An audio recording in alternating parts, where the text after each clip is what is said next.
Good evening, everyone, and welcome to the October 8th, 2024 City Council Successor Agency meeting at 7:05 p.m. We do have a quorum. Could I get a roll call, please? Councilmember Mendoza? Here. Vice Mayor Meyer? Here. Councilmember Orlemans? Here. Councilmember Pearson is absent. Mayor Bryant? Here. Could you join with me in the Pledge of Allegiance? I pledge allegiance to the flag of the United States of America, to the republic for which it stands, one nation, under God, indivisible, with liberty and justice for all.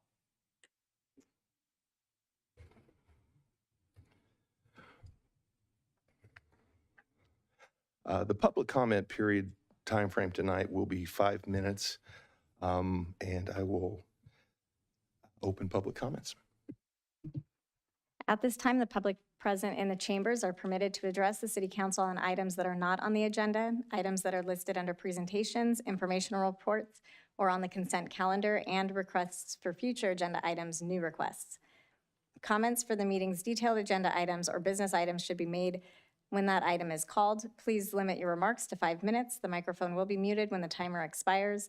I did receive one written public comment, and I will display that on the screen.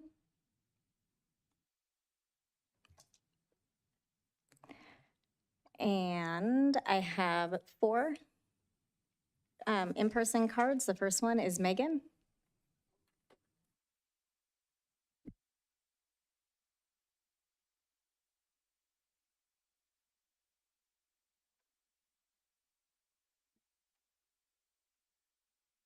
Good evening, Mayor, Vice Mayor, Council members. My name is Megan Oliveira. I serve on the board of the labor bargaining group called Brentwood Supervisors and Professionals Employees Association, or BSPEA. I have worked at the city as an associate engineer for almost 8 years. As a city employee, 2024 has undoubtedly been a trying one. The bargaining groups proactively began the labor contract negotiations process in January, anticipating a resolution by June 30th. Now entering the 10th month, it feels like a battle of attrition. BSPA sent in 17 benefit proposals with little to no progress on any of them. Morale is extremely low amongst us, and honestly, it's difficult to stay motivated. What personally keeps me striving is living by my alma mater, Virginia Tech's motto, Ut Prosim, which is Latin for that I may serve. I love serving my community. As dedicated employees of the city of Brentwood, we need and deserve to be offered more than the bare minimum. For the 38 BSPA members, a 1% cost of living adjustment increase is less than $60,000 a year. Open enrollment ends this week, and we're expected to make uninformed benefit selections since we're still out of contract. Many employees live here, including me. Elections are less than a month away. Ballots have arrived in the mail. Brentwood residents deserve outstanding city services, and the way that you can ensure that is to respect and respond appropriately to our requests. Please stop ignoring us. Please give us a reason to vote for you. Thank you. Danny?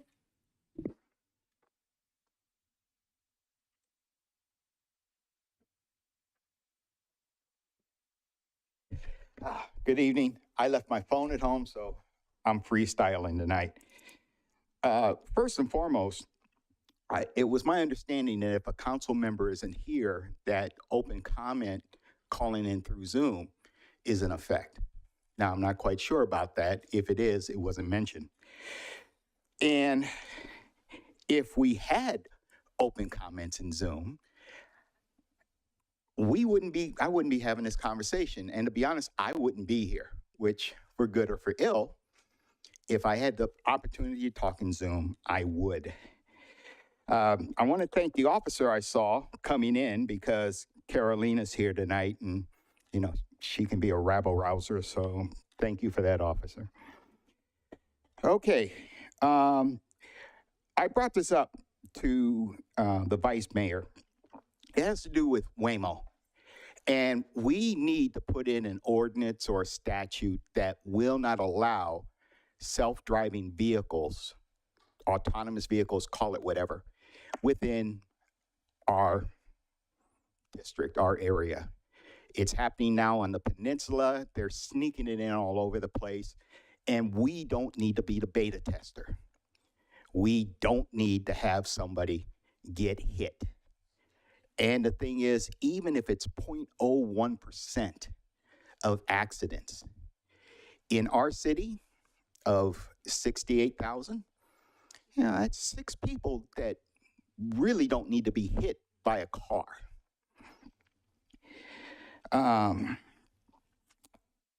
One of the things that I know why, well, not know, I suspect why open comments isn't offered for open comments is because it takes time. You have 2 people on for 5 minutes, that's 10 more minutes taken out of your lives. And you guys, I know, you sit here sometimes 4, 5, 6, 7 hours.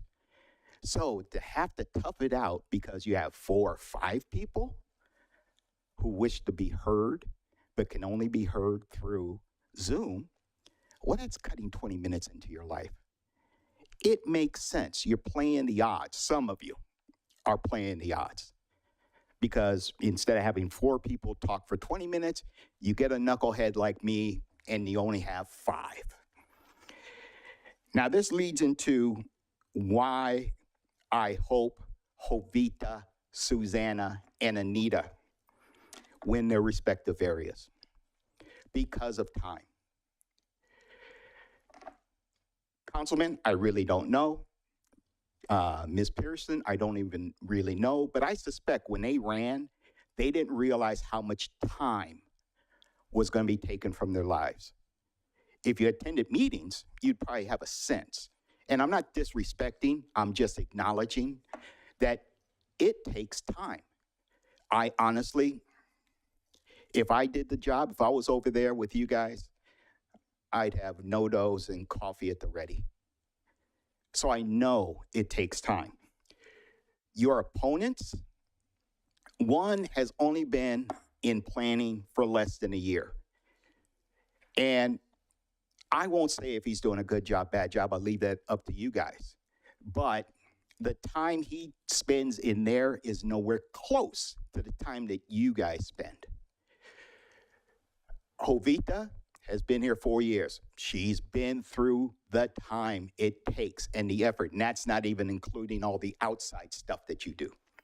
Susanna, the same way. These are people who are, they have experience from the trenches. The other 2 candidates don't. And now I forgot to mention Anita. Although she has not been in your chair, she has been on planning for 4 sessions and the chairperson as of right now.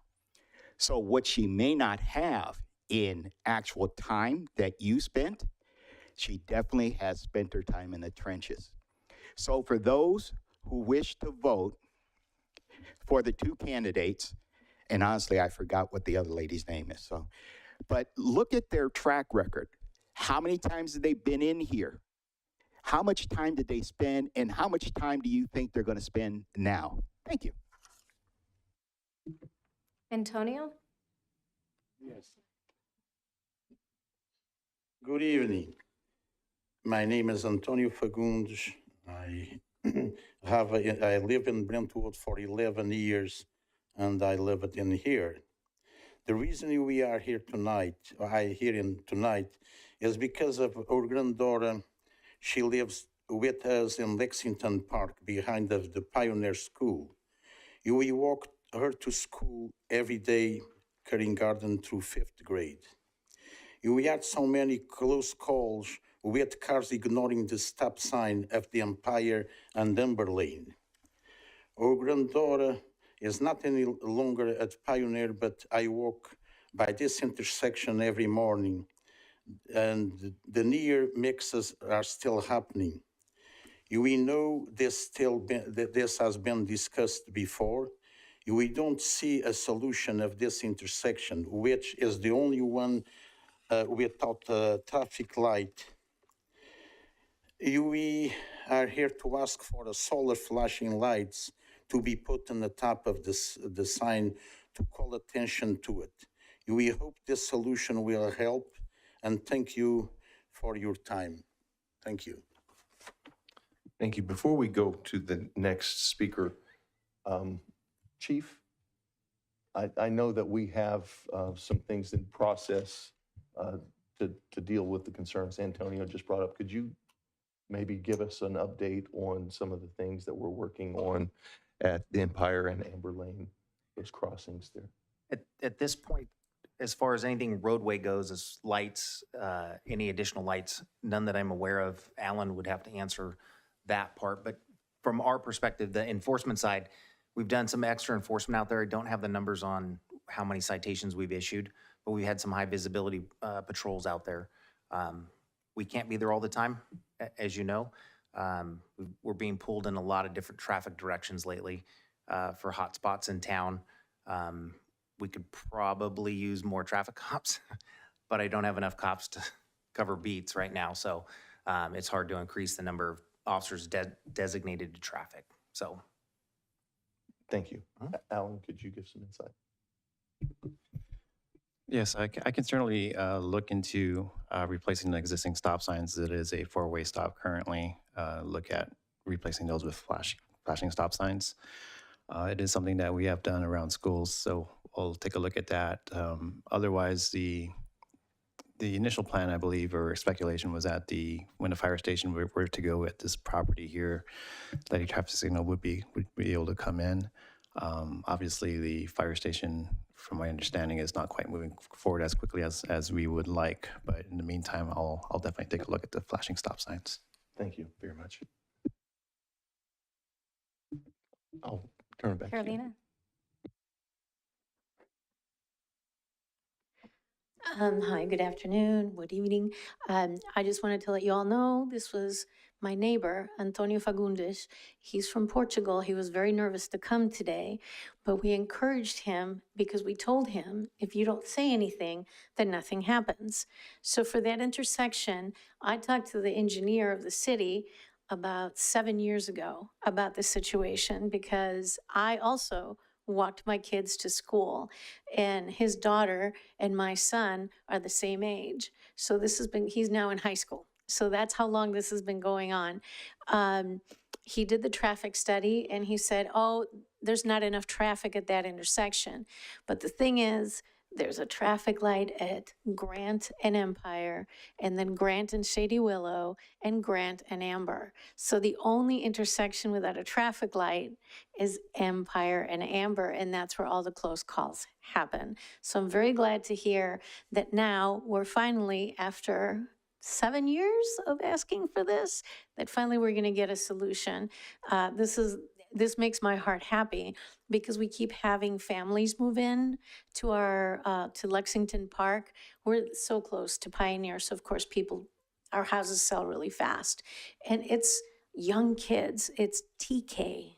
They're babies, they're this big. And it's really, parents yell and scream and they've beat cars because they've not stopped at the stop sign and almost hit their kids. So, and I know that Chief of Police Herbert, he doesn't have the manpower, so we have to do something else in the meantime. We've had hits, but everyone's like, oh, it's okay, it's okay. They went their merry way, they didn't call the police, and so there's no record of it. But I'm just stressing the fact that it's only a matter of time before we actually have a hit on a child at that intersection. So I'm very happy to hear that Alan Baquilar is willing to say yes, where the previous engineer was only willing to say no. Thank you. Jaylene?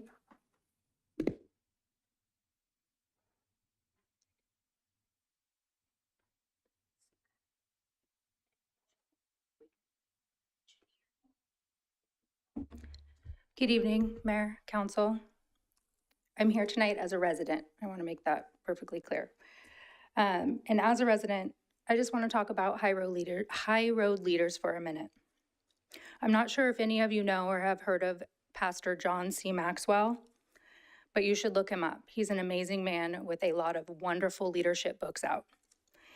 Anyways, I had the privilege of hearing him speak this past weekend. And this is what I learned and what I want to share about leadership. High road leaders, they bring people together. They value all people. They acknowledge their humanness. They do the right thing for the right reasons. They give more than they take, develop emotional capacity, place people above their own agendas, embrace authenticity, take accountability for their actions, live by the bigger picture, don't keep score, and desire the best for others. Leaders like this is what we need in Brentwood and what we need on this dais. And that is why you should all vote for Gerald Johnson, Faye Maloney, and Brian Oftedal. Thank you. I have no additional speakers. At this time, we'll close public comments. There are no presentations this evening. We'll go to the informational reports from council members, committees, liaison, and staff. I'll start with my left, Councilman Orlemans. Good evening, everyone. Thanks for being here tonight. Since the last council meeting, I had a Tri-Delta Transit meeting, which was followed up with the APTA conference down in Anaheim, a conference of all transportation companies within the United States got together, presented different options of making transit a little more usable for our public, making it safer for our public, which the focus I kind of followed along on the at the conference. And there's quite a few things that Tri-Delta is now going to start looking at as far as maybe ways to make our transportation a little safer and then bolster the transportation here in the city of Brentwood. It's a great conference, but I learned a lot. I attended the farmers market and a Chamber of Commerce ribbon cutting for Buy Bet DUI educational services, which I had been a cop for I don't know how long. I've never heard of it, but after you get a DUI, you have to go to school and they provide the schooling for it. One of them just opened here in Brentwood over off of Sand Creek Road. So welcome to Brentwood. Vice Mayor. Thank you. You forgot one. We had a tour of three third grade classes from Cray Elementary that came with the teachers and chaperones to the council chambers, and we got to do 2 back-to-back sessions answering a lot of questions. The kids had incredible questions for that matter, and they were guided by the teachers and the chaperones, and it was a really, really enjoyable morning. Also attended the webinar from the Bay Area News Group on California's housing crisis, which is becoming evidently a national issue, and then went to the mayor's conference, sat on the dais on behalf of the mayor. There was a presentation, East Bay Regional Parks, talking about fire safety and tree thinning. They mentioned biochar, by the way, which made me chuckle. And I guess that would be it. Thank you very much. So since the last time I met, I attended a tobacco enforcement seminar for local elected officials. It was interesting. They're talking about a lot what we're already going to be doing thanks to our interagency committee and bringing that forward early. So I was happy to see that. Attended the 3rd grade tour from the students at Cray. That was a lot of fun.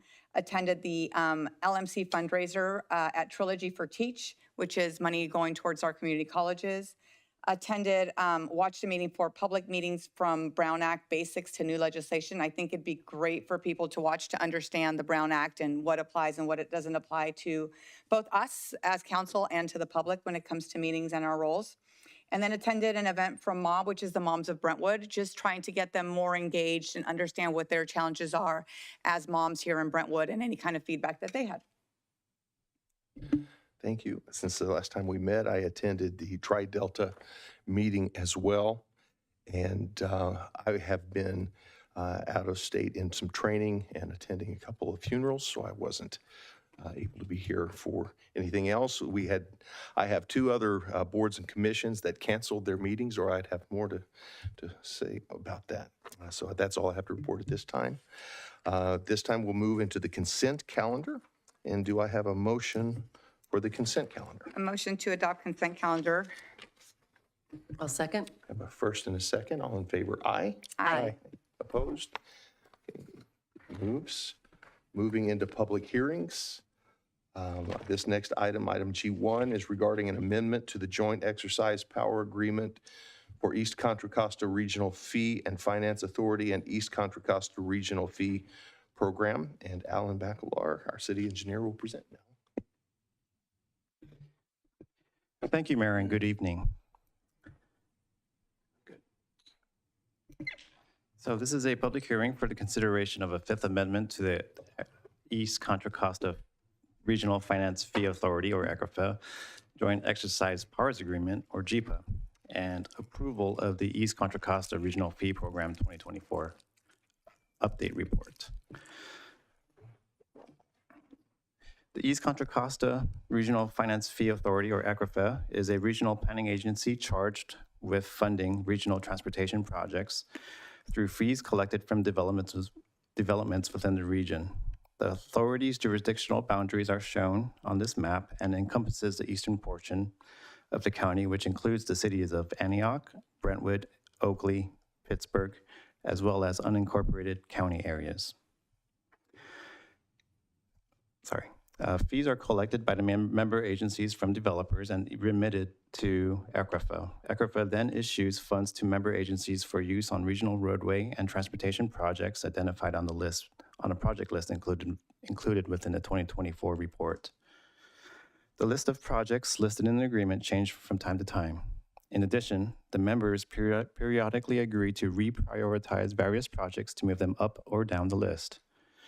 Recently, the Sand Creek Road Extension Project benefited from this reprioritizing in 2021. This 2024 update adds 18 new projects. It also deprioritizes the James Donlin Extension Project in Pittsburgh and elevates the priority for the Pittsburgh-Antioch Highway Widening Project and the West Leland Road Extension Project, both within the city of Pittsburgh. At this time, fees are not proposed to change. However, the annual cost escalator is applied as usual, and the city will continue to collect fees from new developments and forward those regional and transportation-related fees to ECRFA, and there is no environmental impacts related to this action. Approval is required by all 5 ECRFA member agencies for the JEPA amendment to take effect. The City of Pittsburgh City Council has already approved and executed the amendment, and both the City of Oakley City Council and Contra Costa County Board of Supervisors are considering the JEPA amendment this evening as well. With that, this concludes my report, and Dale Dennis from ECRFA, the ECRFA Program Manager, is here as well this evening to answer any questions you may have. Thank you. Thank you. Are there any clarifying questions of staff at this time? Vice Mayor. Thank you. I went through the list and did a little cut and paste of everything that had to do with Brentwood, because there were so many of them that don't have a status listed. And I mean, we know about some of them, but if people have read the agenda and are curious about what some of these are looking like, let's see, the Balfour Road, actually I could just give you the numbers. 9, 10, 11, 21, 22, 23, 27. I'm not expecting you to track these. 25, 38, 41, and 42. They were the ones that I could find that had Brentwood mentioned, are specific to our streets and roadways or transportation areas, and no actual timeline. And I wondered if you could give just a little bit of background on what that means and when they will come up to the point where we can have some kind of an idea of a timeline on those.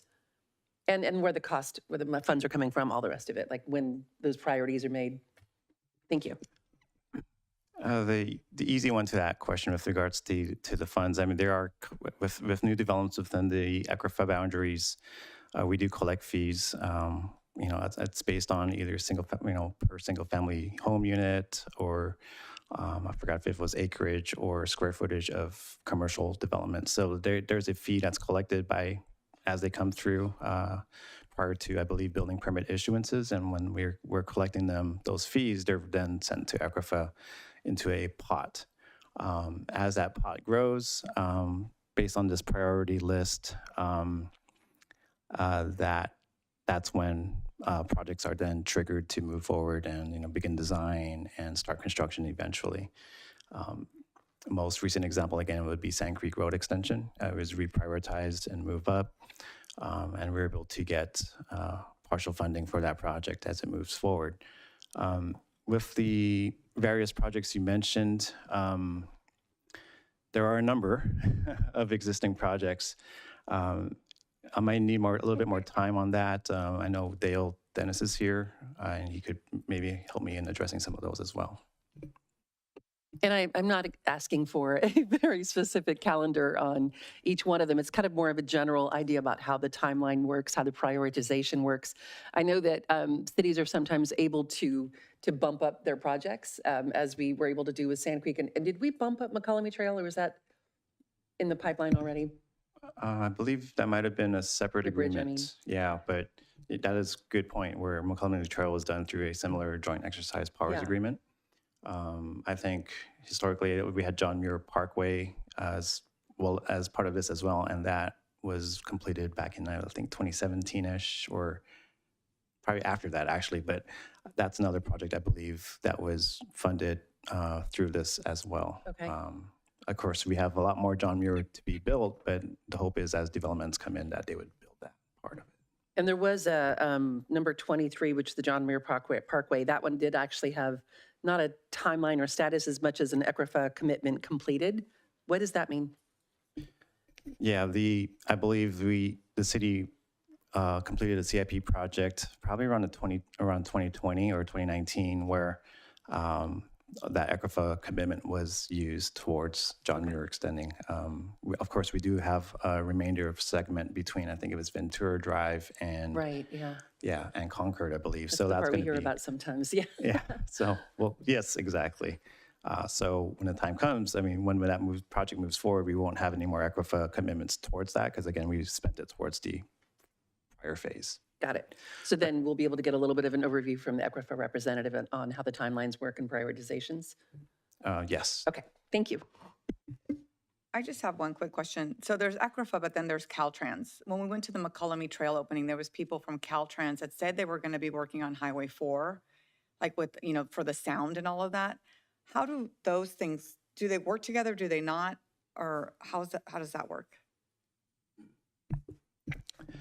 The Caltrans effort to mitigate the sound, what's moving forward is the Caltrans has a regular sort of maintenance program. The acronym for it is SHOPP, SHOPP. I don't recall what it stands for, but that effort is, the good news is I believe they're planning to start rehabilitation or rehabbing State Route 4 within Brentwood and Antioch to use the rubberized asphalt, and that might be what you're alluding to. So my understanding with that funding is not part of this. For that, funding for that project is not through ECRFA. It's probably through standard, gas and use taxes that we call that. Okay. Caltrans receives. Thank you. Somerset and Trilogy will be very happy when that's done. There are no further clarifying questions of staff. Actually, I'm sorry, were we going to hear from the ECRFA representative on the timeline issue and prioritization? Sure. Is Dale ready? Yeah. Thanks, Alan. Good evening, everyone. My name is Dale Dennis. I'm the program manager for the East Contra Costa Regional Fee and Financing Authority. And good questions. We're pretty proud of what ECRFA has accomplished to date, and the city of Brentwood certainly has been a recipient of benefited from the program. Some of the major projects we've completed was the State Route 4 bypass. which was a huge project for the city and for the city of Antioch, and moved Highway 4 out of the downtown area of Oakley and Brentwood and created the new State Route 4. So with respect to McCollum, that was actually a component of the bypass project. And so that was finally brought to fruition. And that was kind of a joint project. CCTA stepped up and found some Regional Measure 3 funds for that project. And Caltrans was involved because it is a State Route 4 is a Caltrans owned facility. So we end up having to get encroachment permits and so forth from Caltrans. And then Caltrans will be maintaining the structure in the future, and the city of Brentwood maintains the surface of the McCollum. So where we are with prioritization, we worked with the city staff members from all the member agencies in order to develop the projects. We actually, the main 3 projects we've completed over since the inception is the State Route 4 bypass. We participated heavily in widening State Route 4 to 8 lanes out to, to tie into the bypass. And then also the major connector 160 to the bypass. The extension of BART was another significant project. We contributed $30 million towards to extend BART out to Antioch. And so those were the 3 major projects. So what the importance of this update was, now that we've completed those 3 major projects, is now you get to see how the traffic patterns are shaping up and refocus as to what might be the city's member agencies' priority projects with everything accomplished to date. So with this update, that was working with your city staff, the other member agencies, city staff, to develop a new list of projects where they see as priorities going forward. So we'll start, this will go into effect 60 days from now. And so those funds will then be able to be used for the new 18 projects that have been added to the list. So that will go through a prioritization working with your staff and other member agency staff, brought to the ECRFA board as to where the different agencies see what they'd like to see moving forward. So that'll be a next separate step after this. This just gets them onto the list and makes them eligible for funding. Thank you very much. You're welcome.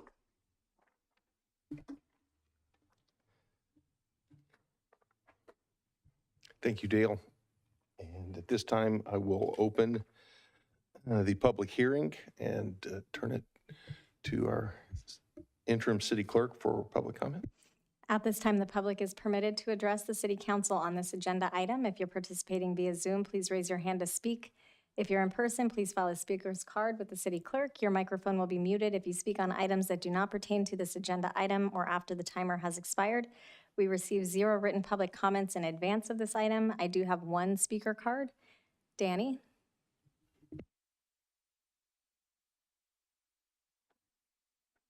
Good evening again. I almost wasn't going to stick around, but I'm glad I did. Okay, in no particular order, because I had to chicken scratch this thing. What if the other cities don't participate and we do? Does that mean we're stuck on the hook with whatever the changes are, which usually means that we're kicking in more into the kitty and getting less in return? Unless I was mistaken, the bypass was done by Caltrans and not by ECRFA. Again, unless I misheard, I could have sworn that's what I did here. The bottom question is why? You know, Sand Creek was done without this amendment, and that was 3 years ago. When it was completed 3 years ago, and it was completed under whatever the current thing is. I wish the little diagram was up again. Hopefully it will be, and you guys will take a look at it, because you look at all the added areas, And it looks like all these added areas, this, us, this. And so we would, if you agree to this, be kicking in our fees, which are already difficult as heck to get, to put into a kitty. Like Measure X. Measure X was a good idea in theory. Put everybody together, we all sip from the same trough. But look at how much money we, Brentwood, get from Measure X funds. This sounds like Measure X.2 that will be kicking in, and if you look at the cities that are involved, ours, if we got all the fees we were supposed to get, would be the greatest contributor into this kitty, just from the standpoint of housing and what is taken from fees from those various cities. So we'll be kicking in our money, getting a little bit in return. And in the meantime, other cities who may not be as diligent as ours in collecting fees, or maybe don't even try at all, I don't know, but they'll benefit from us doing the right thing. So I hope you'll see that. I don't want to say this is smoke and mirrors, but it does seem to be a wee bit misleading. As I said, it's hard enough to get the fees that we need, that we get from the Cinos, from the Shays, and so on. So then to take that amount and then share it amongst other cities, and again, hopefully the question is asked, what if they don't participate? What if half of them do and we're on that half? Good luck.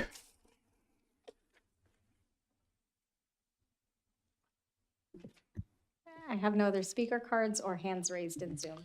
Okay, we'll close public comments. And at this time, do I have a motion to close the public hearing? So moved. Second. A first and a second, all in favor, aye. Aye. It's moved.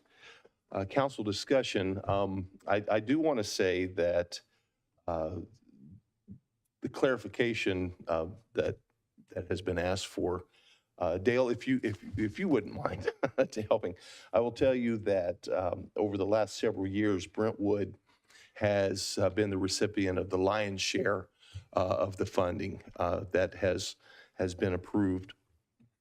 In addition to, it was just last year that we reprioritized the completion of the Sand Creek Bridge and the connection of Sand Creek from Brentwood into Antioch's borders. So Dale, if you could clarify some of the questions that Certainly can. Yes, the State Route 4 bypass was completed by the State Route 4 Bypass Authority, which is Brentwood's a member of, the city of Oakley is, city of Antioch, and the county. So that was not Caltrans that completed that project. It was the State Route 4 Bypass Authority.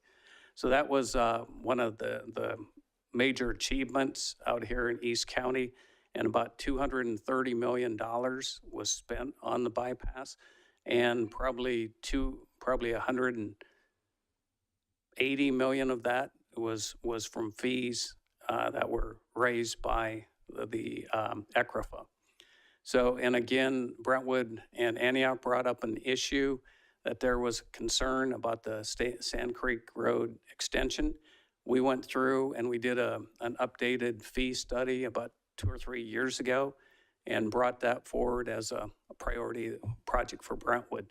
And all the cities do have to approve this. It's a joint exercise of powers agreement. So all the member agencies are responsible to collect the fees and submit them to ECRFA. The mayor sits on the board, so you have a clear picture as to where the funds and the priorities are going. The city participates and the staff participates in all the prioritization as well. So it's been a very successful thing. I think without the State Route 4 Bypass Authority and ECRFA, without the infrastructure in place with Highway 4 getting widened 8 lanes, the BART, and then State Route 4 bypass completed, it'd be a whole different picture out here for a transportation system. Thank you. Thank you. So each member city has complete autonomous authority in their vote as to participation, which really is we have complete control over whether or not we're going to continue to participate. But in addition to that, if other cities decided, like the speaker had said, that they don't want to participate, that is something that each individual city is in control of the financing at that point in this partnership, in this agreement. So as far as being held hostage by decisions of other cities, that can't happen, because we are in control of our own decisions as a city. Any further conversation? I will just say something.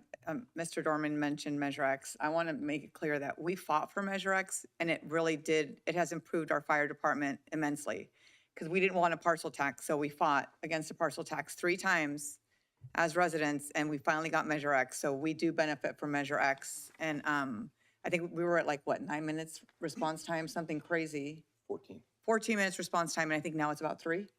So I think that is the best thing one of the best things we've ever voted on for the safety of our community. So I just need to I didn't want people to think Measure X wasn't beneficial to the people of Brentwood. And I think, correct me if I'm wrong, if cities don't take part in ECRFA, they also don't benefit from ECRFA. That's correct. So at this time, if there's no further conversation, do I have a motion on this item? As detailed in the staff report, I move to adopt a resolution approving and authorizing the city manager and its designee to execute a 5th amendment to joint exercise of powers agreement for the East Contra Costa County Regional Fee and Financing Authority, and approving and adopting the East Contra Costa Regional Fee Program 2024 update report.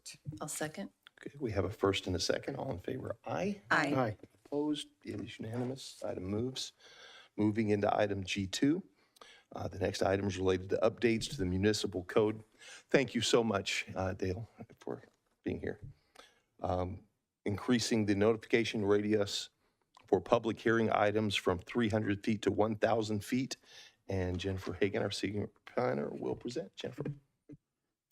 Thank you, Mayor and members of the City Council. Tonight, we're here to consider an amendment to the Brentwood Municipal Code to update Section 17.800.009A2 to increase the notification radius for public hearings from 300 feet to 1,000. State law, as well as the Brentwood Municipal Code, contain provisions that specify how public notices must be given when a public hearing is required. Public hearings are held by the Planning Commission and/or the City Council on certain discretionary items such as subdivision maps, conditional use permits, rezones, as well as text amendments. Currently, the code, consistent with state law, requires that notices be given to all property owners within 300 feet of a subject property. However, nothing in the government code prevents the city from providing more notice than what is minimally required. Earlier this year, a future agenda item was presented to discuss the possibility of changes to the 300-foot notification, increasing it to 1,000 feet. Expanding the notification radius could significantly increase the number of property owners receiving notification and thereby potentially increasing the overall citizen involvement in the decision-making process. Staff has outlined the proposed changes in the draft ordinance included in the staff report and agenda packet before you tonight. And based on the support for this item, staff is moving forward with tonight's request and is recommending changing the current radius from 300 feet to 1,000 feet for all public hearings. With that, that concludes staff's report, and staff is available for any questions you have tonight. Are there any clarifying questions of staff at this time? Yes, thank you. In looking at the staff report, there was a notice that was talking about, there was a section that was talking about notice in the local paper. And I'm curious if there is a time when there's a required print notice versus just a hearing I'm not asking that right, hearing in the local newspaper versus an actual mailed out notification. Thank you. And for this code section, notice is required to be mailed out and put in a newspaper of general circulation. So it would be both noticing requirements. Thank you. Also, what are the requirements as far as a news outlet to become adjudicated status?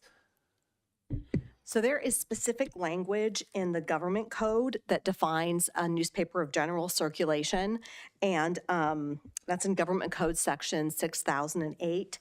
And there are 4 specific requirements, included that it's a newspaper published for the dissemination of local news of a general character with a bona fide subscription list. It also has to be published at least weekly in the city. And it has to have a minimum coverage of local news that's not less than 25%. So there has to be some local character to the news, and it has to have a principal office of publication in the city as well, and a distribution to unpaid subscribers in the city. So there's specific requirements that are laid out in the government code. Great, thank you very much. Any further clarifying questions of staff? Seeing none at this time, we'll now open the public hearing and open public comments. At this time, the public is permitted to address the city council on this item. If you're participating via Zoom, please raise your hand to speak. If you're in person, please file a speaker card with the city clerk. Your microphone will be muted on items, or if you speak on items that do not pertain to this agenda item or after the speaker timer has expired. We received 0 written public comments in advance of this item. I did not receive any speaker cards, nor do I have hands raised in Zoom. Okay, at this time, then, we will close public comments, and I need a motion to close the public hearing. So moved. Oh, second. We have a first and a second. All in favor, aye. Aye. Okay, item moves. Moving into business items. I'm sorry, we have the city clerk going to read some ordinances. You'll have to make a motion first. I need a motion for the introduction and waiving of the first reading of the ordinance, authorizing text amendments to increase notification radius for public hearing items from 300 to 1,000 Well, feet. you just did it, right? That is the motion. I'll second. We have a first and a second. An ordinance of the City Council of the City of Brentwood approving a zoning text amendment to the Brentwood Municipal Code, RZ 24-007, which would amend section 17.800.009A2 to increase the notification radius for public hearing items from 300 feet to 1,000 feet. Okay, we have a first and a second. All in favor, aye. Aye. Okay, item moves. Moving into business items, item H1. This item is related to an ordinance allowing pad-mounted transformers within development projects, and Alan Bacalar, the city engineer, will present. Thank you, Jennifer. Let's see. Okay, I'm ready. Good evening, and thank you again. I am back with an introduction and waiver of the first reading of an ordinance implementing a modification to the Brentwood Municipal Code to allow pad-mounted transformers within development projects. As a recap, previous actions, back on March 26th of this year, City Council adopted ordinance number 1072, which was an interim urgency ordinance, which authorized the city engineer to allow pad-mounted transformers within subdivisions. Pad-mounted transformers would also require additional screening for residential applications. On May 8th of this year, City Council then adopted ordinance number 1074, which extended the previous ordinance through March 26th of next year. And also, City Council directed staff to research and include a restriction to the size of transformers on residential lots and within residential developments. As a quick update, there continues to be ongoing supply chain issues for subsurface transformers. Again, the earliest availability, according to the latest reports, is still that the subsurface transformers would be available, hopefully, in 2028. Pad-mounted transformers are currently available. What's proposed to you this evening is to introduce and waive the first reading of the ordinance to amend Brentwood Municipal Code Chapter 16, 120, 120.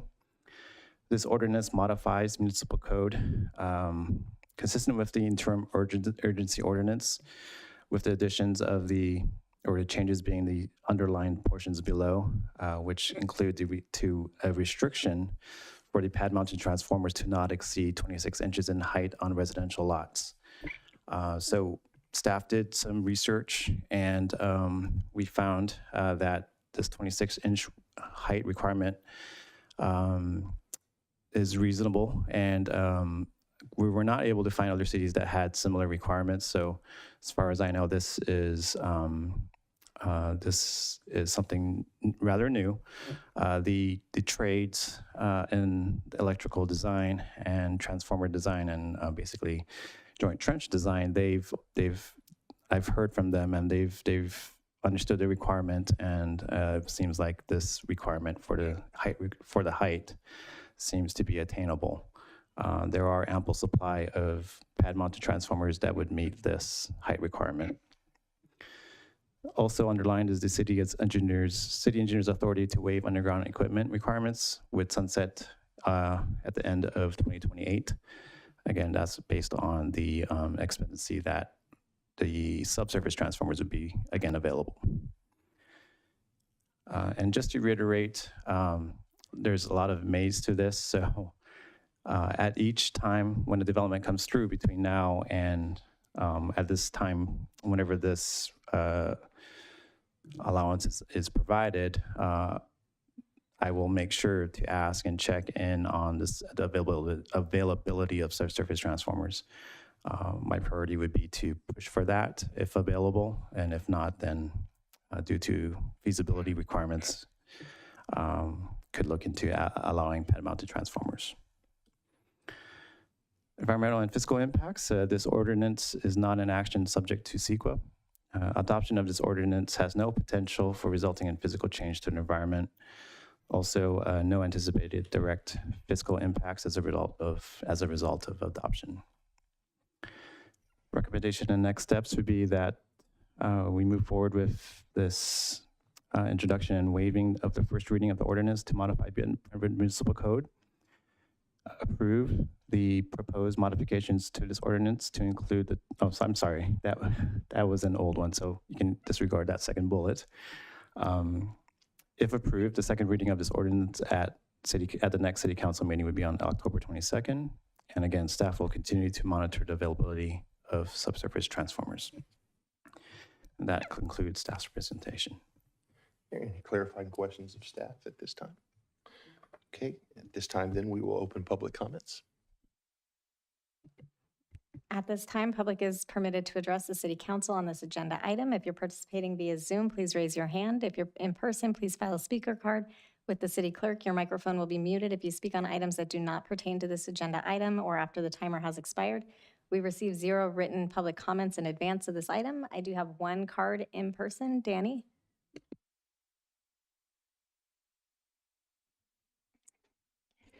Definitely freestyling here. I'll start with the easiest concern. Since you couldn't find anything where you had the 26-inch maximum, I see 3 letters coming up on every project. CUP. We can't find anything that's 26 inches. So let's send this conditional use and let's put 48. That will happen. Anytime you know this, anytime there's a cap on anything, somebody comes up with a CUP. Oh, and they'll justify it. So that's, even before I get into transformers, which I know quite a bit about transformers and how dangerous they are. When they said PG&E will put screening, what is screening? Because I could tell you, when a door blows off a transformer at 160 miles an hour, a fence is not going to stop it. That's why if you look around and you see transformers, they have those big metal pillars to stop it. So what is their definition of a fence? The reason they don't want to put it underground, it costs more. Okay, but it is safer. But it costs more. And I can see scenarios where somebody buys a new house and they see this butt ugly 26-inch transformer in front of their house, complaining about it. And then you have to worry about, again, like I said before, one car crash, and it will take out neighborhoods because it is a daisy chain result. It's like when you, for those who put up their own Christmas tree lights, sometimes when you have a bulb out and you put a new bulb in and it takes everything out, that's what happens. So the date of, I forgot what the date the gentleman said. I don't know why there's a need to decide today to push it off to 2028. I would ask, have any developments actually started putting in these outside transformers? Because then at least you have a guide. If no one has done anything yet, then why push off to 2028 when, who knows? Maybe I hate that supply chain excuse. They used it in COVID, they're using it now. But if there isn't a need to make a ruling today, then why make the ruling today? It's 2025, and again, I don't remember if it was May, whatever that month is, then come back and talk about this that month before. You'll have at least some more information, possibly if additional research is done. I mean, I would stick with the very first thing he said, which was they can't find any 26-inch transformers. That says a lot. Not any? And yet, you're being asked to approve this. It's basically making it easy for the Cinos and the Shays to build houses and just, do you think they care about how power gets to their house? Do you think they care? I mean, geez, here's how much Cino cares about transformers and health and safety. He's building homes over capped oil wells. So I doubt seriously that Cino is worried about homeowner safety. So please consider, at the very least, not making the decision today. Just do some more homework, because maybe at the next meeting, because I have video of watching an actual transformer explode. I gotta find it, but it was almost 20 years ago. I still can't get it out of my head because of what it could have done if somebody was in that room when it happened. Thank you. I have no other cards in person or hands raised in Zoom. Okay, at this time we'll close public comments, move into council discussion. I think you all know I don't like these at all. And I don't understand why we would make it permanent. They can order them now. Like, you can go online and order them. Yeah, there's a wait, but underground is available. It's just a long wait. They look awful. I can't support this. I mean, even like you can read an article, Oakland's even holding off on underground transformers because they are safer, even though there's a long lead time. And we're gonna say it's okay to do for our residents. So I don't like them. I think they look awful. They are more dangerous. They're not maintained. You can drive around the city and see some. The paint is old. They look disgusting. So I just, unless you're gonna dedicate someone to go and check that they are in good standing all the time, or someone does it 24/7, they don't look good. So I was willing to do the 25, and I'll still do that, like through the 25, but I don't want anything after 25. I think if we tell them 25 is the end, these developers will start ordering today what they'll need at the end of 25 and 26, and they'll be able to get something. I think beyond 25 is just, it's a developer handout that I'm not willing to do.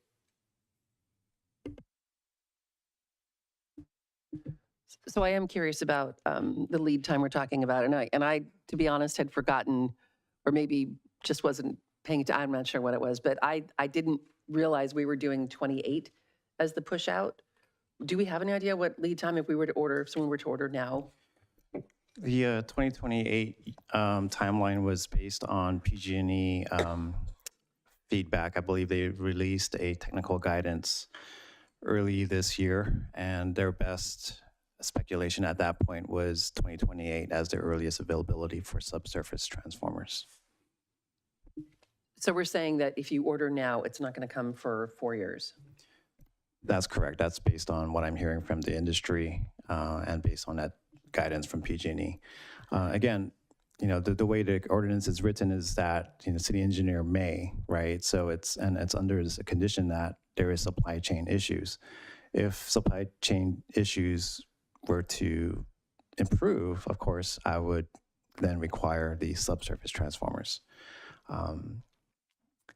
With regards to the, Councilmember Mendoza's question about concern about maintenance, these are PG&E facilities. At the end of the day, once the developer builds them and installs them, PG&E inspects them and they accept it as part of their process to then take on the ongoing maintenance of the transformers. And what about the safety issue when the public or the comment about fences not actually offering any protection? It's just more of a landscaping kind of aesthetic. Yeah, the screening that's being proposed, and I think that was approved as part of the previous ordinance, is more, again, just for aesthetics and visibility. So as projects come in, if they're proposing as currently approved, if they are proposing a pad-mounted transformer on a residential lot, they have to install screening per PG&E guidelines, and PG&E offers various options that vary from a block wall to a fence, a wood fence, or vegetation. So those are the three types of screening. That's not meant for safety. The bollards that was mentioned, those are typically in place to prevent vehicles from hitting them. So the concern here is with residential lots and the proposal of pad-mounted transformers on residential lots. They're set back such that, at least to my knowledge, I'm not aware of any of these being hit by vehicles. Thank you. What would be the disadvantage to extending this to the end of 2025 and doing reevaluation at that point?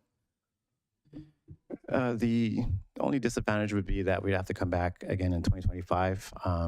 That's absolutely up to City Council's discretion. If you want to change the sunset date to or hold that March 26th date, I would recommend approving this with that modification. The key here is, again, not to make, I think one of the concerns from last council meeting was that with regards to the height of the transformers on residential lots. So that would be a huge benefit to it. So that would be the only caveat, is we would have to come back again prior to the expiration in March to then see if council is interested in extending this again. So would we be able to extend it not to March, but to like December of 2025? Yes, I believe that's up to cities. So then we would have to come back like a month before that expiration. Correct. Okay. And as far as the 26-inch situation, if I understand correctly, it's not that that's not attainable. It's more like it's not a requirement of other cities. Am I understanding correctly? Yes, it's not a requirement of other cities, and they are attainable. From my research, there are various voltages available, and those are typically enough to serve these residential units, and they are all under the 26 inches. So there is availability. And then as far as playing devil's advocate here, if a developer were to come in and say, I'm not able to work within the 26-inch size limit, would we be able to say, sorry, you can't build your home then? They would have to come forward to, I believe, either Planning Commission and City Council and ask for what might be a variance. So that would be it. I think I wouldn't be able to prove it through my authority, but they could certainly approach City Council or Planning Commission for that allowance. Okay. Just to be clear, I don't think any one of us, I mean, at least I hope none of us approve of the appearance of these things and prefer them over the underground ones. I don't like the idea of the extension through 2028, and I think the reevaluation should happen more frequently than that. But I believe we're going to have to at least approve it for that long. Thank you. So I agree. Nobody, I don't think any of us think that the above-ground transformer is going to be as aesthetically pleasing as the underground one. But the delay or the creating the issue of not being able to finish projects over a long period of time does concern me. The comment that the speaker made about somebody not liking the transformer in their front yard, well, then don't buy that house. Pick a different house. If it's a brand-new development just going in, the transformer will already be there before the person goes and picks the house. They are not as pretty as the underground ones, but I think we need to continue moving forward with the development and continue moving forward. So I don't have a problem with extending it to 2028 and letting I trust that you would make sure if they were available prior to 2028, we'll get the underground transformers. So I think it should, I think we should just move forward with the way it is now. I understand what you're saying. I think for me, part of the benefit would be that if we extended it only through 2025, that there would be another public hearing so the residents are understanding that we're still keeping an eye on this, that it's not just kind of a kept in the background and not understood that it's still an issue for us and we still prefer the underground.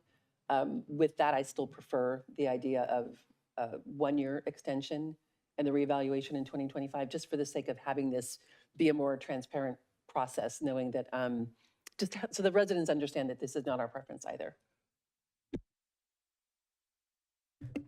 Yeah, well, I don't like it at all. I would be okay with through 2025. I don't think we should do through 2028. I mean, we don't shy away from work, so we're fine with it coming back to us every year if it has to.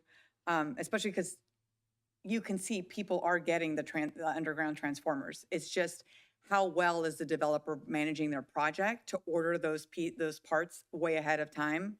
And if they're not being proactive, now our cities and the aesthetics of our city is the one that suffers by it, right? So we're dealing with their ineffectiveness of being able to project manage their development. So we know what developers are coming. Are they ordering their transformers now, knowing that it might be, a few months or a year lead time? They should be, because then if they come back in 2025, oh, I just ordered them, they're not available.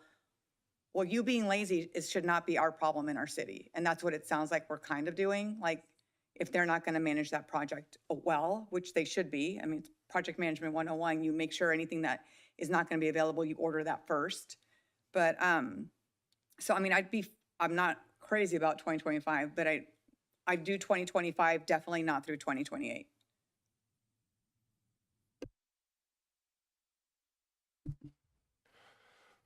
Well, I agree with the whole idea that these are less attractive and nobody really wants them. I do have a question. PG&E is saying it's 2028. Councilmember Mendoza has said that there are some available. Where is this information found? Where can we find this information? So PG&E released a technical guidance, again, I think earlier this year, and they notifying everyone that there is a severe subsurface transformer shortage. And if you were to order one, let's say this year, you would not receive them until 2028 at the earliest. Again, that's kind of this is coming from PG&E. I've also done some research, looking through some news articles, and I did see that similar sentiment being echoed late last year and early this year again about subsurface transformers not being available until 2028. One of my main concerns is that if this isn't approved, I don't want to give, I'm going to try to say this as neutral as possible. I don't want to give ammunition against the city to potential developers that would come in and raise this as a concern to leverage against the city for Housing production? Yes. And so I have a concern that if we don't do this, that this could be used potentially as leverage against the city, should they desire. And so I feel like we really have to get this in place to give us as sound legal footing as possible. I do know that the engineer will hear very clearly from council what we want. And at the moment that it's available, I do know that with the things that are going on the East Coast, as far as building materials in general, anything that was difficult to get a hold of building material wise and production wise before Hurricane Helene and now this current hurricane, those usually set developing industries back, building industries, wood, metal, anything that's produced like that, at least 12 to 15 months. The supply chain is usually impacted significantly. We don't have any idea what that's going to look like with this current situation, but if it was 2028 before, I don't anticipate it being sooner because of the additional burden for these kind of materials. Having said that, I would like to see it passed. If we are deadlocked at 2 for 28 and 2 for 25, that's not going to give us any safety. Would you consider going to 2026? I think I'd like to say that I had the same thought process as you when it comes to housing production and not giving anyone any ammunition against us, which is why I'm willing to approve this at all, even temporarily. But I don't see why there's a concern around doing it for a one-year period. That's what I'm having a hard time with understanding that, because I do feel like, again, if we're bringing this forward again, we're all willing to have the conversation. We're having it in front of the public so they know it's something that we're concerned about, and we are doing our best to maintain design standards and the aesthetics and the quality and all those things for the city. So I don't see what the problem is in doing that. I'd rather not approve them either, and I don't think any one of us have argued that point, but I don't see why a year is a bad thing at this point. Especially since he can come back at any time and get the extension, right? So if he can come back in 12 months, I mean, we're in October, so next October, so that before it expires. Again, I don't shy away from the work. I don't mind you coming back and asking us again. So, I mean, I'm fine with it coming back. I think we're saying, let's see what happens this next year. And then if they're available, then we don't need it anymore. And we all know what happens when we just approve things for years and then we forget about them and they don't come back. So it's nice to have like a tickler file of this coming back so we don't forget. Okay, any further discussion? Okay, do I have a motion on this item? I moved to, Your mic. I don't know how to say this. So I move to introduce, waive the first reading, but this will go through December of 2025 with no permanent extension until 2028 to be reassessed in a year, which would be October of 2025. And if necessary, consider extension. If not, then we don't need to extend it any further. We can go back to underground. And do we need to mention the size, or is that already part of the previous? That's already part of it. Okay, then I will second. Is that okay? That is fine. We will replace the language in the ordinance where it says 2038 with 2035. 25. Or, excuse me, 25. I'm all, dang. Sorry. Oh my God. Yes. Where it says 2028 Okay. with 2025. Got it. Thank you. Thank you. An ordinance of the City Council of the City of Brentwood amending Brentwood Municipal Code Section 16.120.120 to authorize the city engineer to waive limited underground utility requirements, finding the action exempt from CEQA and terminating the urgency ordinance number 1074. Okay, we have a first and a second. All in favor, aye. Aye. Opposed? No. The item moves. Moving into item I, request for future agenda items. I have two. So the first one is looking at a list of surplus properties. There's one property on there that we need to discuss and pull back. We had talked about the 1 acre site in front of Pioneer being a park. So I'm confused, and I missed it when we got the list of surplus properties, but it got back on the list. So I would like to pull that item like we did the CD building last week. That's the first one. The second one is the biggest thing I'm hearing from the moms, and y'all know I'm out there a lot right now, is shade and seating at parks. So I would like to consider bringing something forward and talk about in our design standards, what kind of ratio do we need for shade at parks so that it is objective and we can require developers to put in a certain amount of shade, but then also how do we put in shade now that they're already built and benches? Those are my 2 items. Thank you.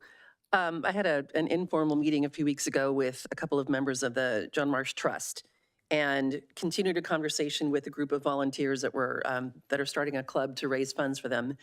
I would like to have an agenda item for us to discuss the potential of using ag enterprise funds or art enterprise funds to help with the cost of the interpretive center, potentially to look at the cost of they have to do the whole front door and the frame, to do something more of an art project for that, and also a review of the existing MOU or an update if it's no longer valid.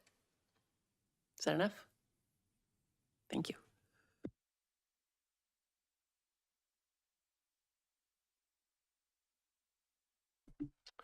At this time, we'll move into item J1, requested future agenda items, and Councilmember Mendoza will explain her request. So this item has come forward because a lot of the businesses in town have reached out about how it's difficult to come and start a new business once they have, doing a business, just getting through the process. They have a lot of good suggestions from other cities, whether it's having a checklist of what it takes to start a new business and making it easy, or the way some cities do it versus the way the other cities do it. So I would like to have staff have a town hall with local businesses and just explore best practices and ways to improve things is what I would like to do. Yeah, that's it. Okay, at this time, we'll open public comments. At this time, the public is permitted to address the City Council on this agenda item. If you're participating via Zoom, please raise your hand. If you're in person, please file a speaker card with the city clerk. Your microphone will be muted if you speak on items that do not pertain to this agenda item or after the timer has expired. We received 0 written public comments for this item in advance. I do have one speaker in person, Denise.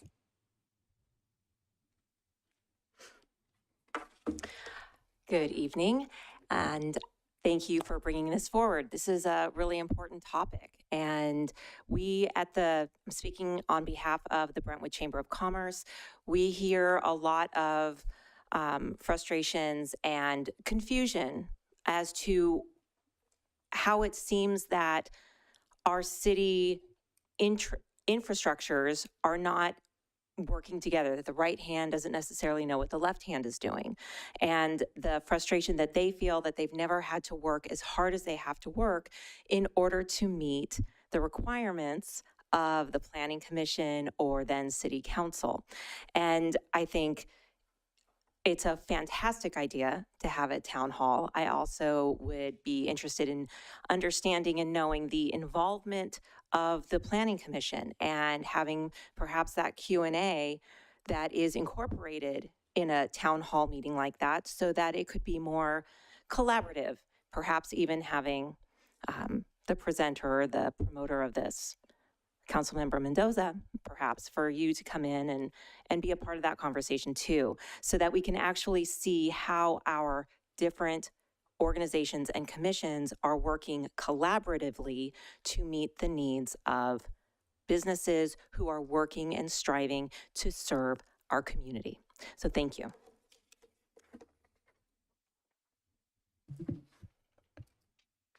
I have no other speaker cards or hands raised in Zoom.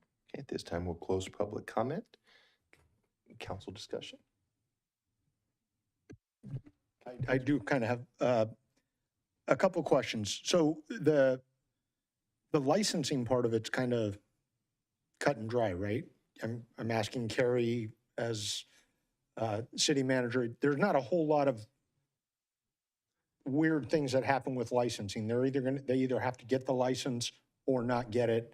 It doesn't require a license, and the licenses are set pretty. So the business license process itself is set by our municipal code that was voted on by the residents about 20 years ago or so. So there's a set schedule of fees. We don't have flexibility to, do quarterly apportionments. For example, if somebody wanted to do business for just a quarter, we have an annual process.